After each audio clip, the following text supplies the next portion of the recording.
Liechtenstein, ce minuscule pays situé entre l'Autriche et la Suisse est considéré comme très contemplatif et il n'arrive que rarement des événements extraordinaires ou spectaculaires, encore moins de nature militaire.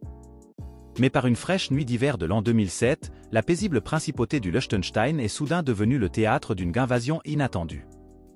Une armée a soudainement envahi le territoire du petit État alpin, sans préavis et sans raison apparente. Et en plus, il s'agissait du voisin suisse, en principe pacifique et tenu à la neutralité. Alors, qu'est-ce qui se passe avec cet incident extraordinaire? Comment cet incroyable malentendu a-t-il pu se produire et pourquoi n'était-ce pas la première fois que la Suisse attaquait son voisin par erreur? Toutes ces questions sont abordées dans la vidéo d'aujourd'hui. Avec seulement 40 000 habitants, le Liechtenstein est considéré comme le quatrième plus petit État d'Europe, juste devant Saint-Marin, Monaco et le Vatican. Le pays est donc dépendant de ses voisins plus grands. Il a toujours entretenu une relation étroite avec la Suisse en particulier. C'est pourquoi sa politique étrangère et de défense a toujours été très proche de celle de la Suisse. Les deux pays se sont encore plus rapprochés pendant la Seconde Guerre mondiale, car le Liechtenstein s'est déclaré neutre et a coordonné ses actions pour ne pas être victime d'une attaque soudaine. C'est de cette époque que date le mythe selon lequel la Suisse serait une sorte de puissance protectrice du Liechtenstein et le défendrait en cas de guerre.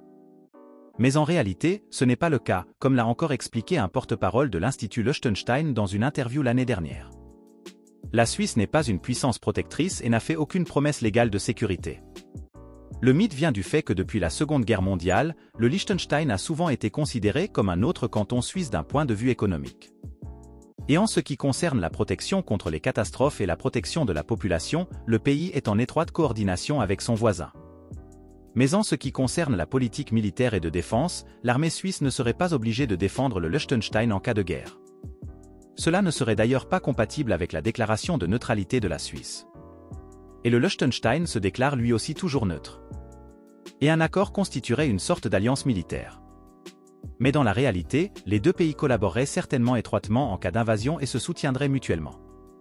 Car si quelqu'un attaquait le Liechtenstein, cela inclurait certainement les intérêts de sécurité de la Suisse.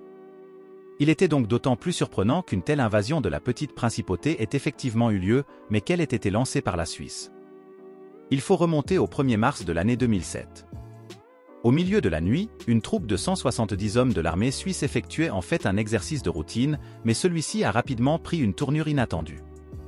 Lourdement armés, les 170 soldats ont effectué une marche forcée, mais les erreurs de navigation étaient si nombreuses que la troupe a soudainement pénétré sur le territoire du Liechtenstein.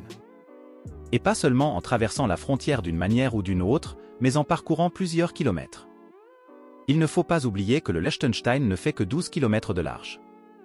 Mais ce n'est qu'une fois que l'armée suisse avait déjà bien avancé sur le territoire du Liechtenstein qu'elle s'est aperçue de l'erreur embarrassante. Il faisait tout simplement trop sombre et ils se sont donc perdus, a déclaré un soldat à la presse. Et comme le Liechtenstein n'a plus d'armée depuis l'an 1868, les soldats n'ont pas été empêchés d'entrer et ont pu pénétrer en territoire étranger sans être inquiétés. L'armée suisse était évidemment très embarrassée par cet incident et a immédiatement présenté des excuses publiques. Et le gouvernement du Liechtenstein a pris l'incident avec beaucoup d'humour et a accepté les excuses. Ainsi, l'incident n'a pas eu de répercussions diplomatiques.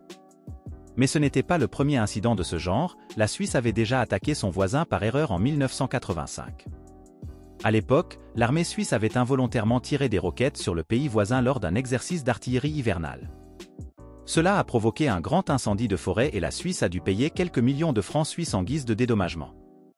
Cette nuit-là, un orage aurait été à l'origine de l'incident et les missiles auraient été mal dirigés. La Suisse a également présenté des excuses en temps voulu.